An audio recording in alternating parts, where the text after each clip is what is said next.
The Curiosity's edge had been drifting through the void for 3 months when Commander Sarah Chen received the impossible signal, clean, mathematical, and undeniably artificial, the first proof that humanity wasn't alone in the universe. "Captain, we're picking up structured transmissions from the Kepler 442 system," Lieutenant Rodriguez called from the communications station, his voice barely containing his excitement. It's definitely intelligent origin." Chen leaned forward in her command chair, studying the data streams cascading across the main display. After decades of searching, humanity had finally found them, or rather stumbled into them completely, by accident during what was supposed to be a routine deep space survey mission. "Set course for the source," she ordered, "and prep the linguistics AI. We're about to make history." The Zephyrian Collective had maintained peace across 17 star systems for over 3 millennia. Their society was built on harmony, consensus, and the careful management of resources across their vast interstellar network. War was a concept so ancient that it existed only in their oldest historical archives, studied by academics as a curious relic of their primitive past. High Counselor Veltar was reviewing quarterly agricultural reports when the monitoring station, on the edge of their territory, detected the unknown vessel. The ship's design was crude, primitive, yet it moved with purpose through space in a way that suggested intelligence. "Should we attempt communication?" asked junior analyst Catherine, her bioluminescent patches flickering with nervous energy. "Of course," Veltar replied, his own patterns pulsing with calm authority. "All intelligence is welcome in the collective. Prepare the standard greeting protocols." Neither of them could have imagined the horror they were about to unleash. First, contact went remarkably well. Too well, Sarah Chen would later reflect. The Zephyrians were peaceful, curious, and eager to share knowledge. Their translator technology was far superior to anything humanity possessed, enabling near-instant communication despite the vast biological and cultural differences between the species. "Your people travel between the stars in single vessels?" Veltar had asked during their third meeting, his translated voice carrying a note of wonder. "How bold of you." "We're explorers by nature," Chen had replied. "We've always pushed into the unknown." She noticed the slight flicker in Veltar's bioluminescent patterns, something the translation matrix couldn't quite interpret. If she had understood its meaning, she might have recognized it as the first flutter of fear. The problems began when the humans started asking questions. "So your entire civilization shares resources automatically?" Dr. James Morrison, the expedition's anthropologist, leaned forward with academic interest. "No competition? No territorial disputes?" "Territorial disputes?" Catherine's patterns shifted to confusion. "Why would different groups fight over space? There is abundance for all. But what about strategic advantages? Control of trade routes? Access to rare minerals?" The Zephyrians exchanged glances that the humans couldn't interpret. These concepts, competition, territorial control, strategic advantage, were foreign to them. Not forbidden, simply incomprehensible.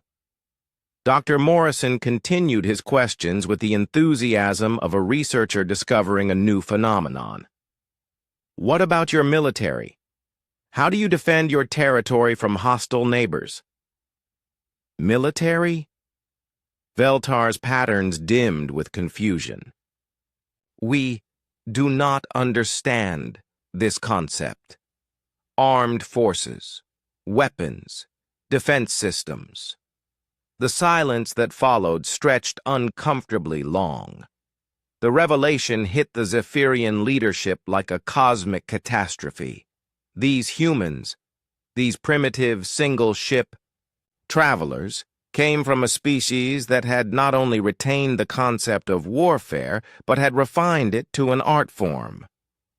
"They have weapons on their vessel," security analyst Morgeth reported to an emergency council session, his bioluminescent patterns strobing with distress. Not tools that could be used as weapons, actual devices designed for no purpose other than killing. "Impossible," breathed Counselor Yildra.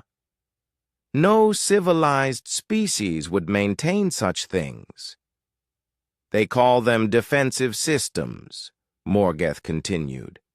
"But our scans indicate these devices could destroy a colony ship with a single discharge."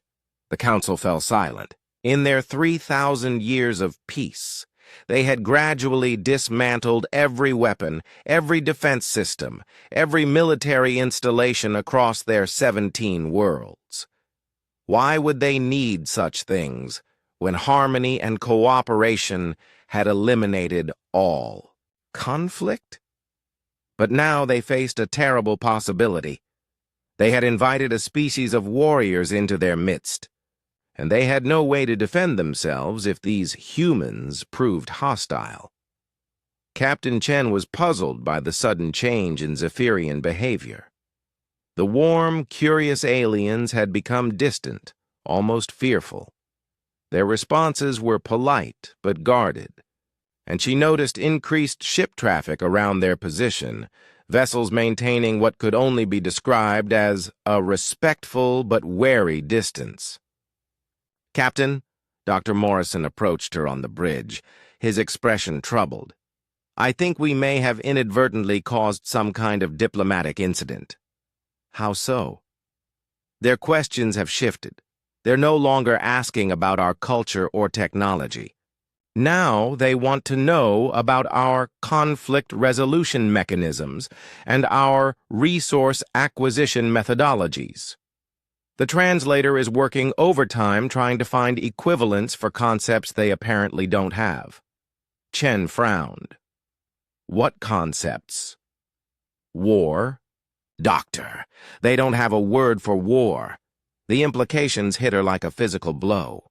An entire interstellar civilization that had forgotten how to fight, and humanity had just reminded them that other species hadn't.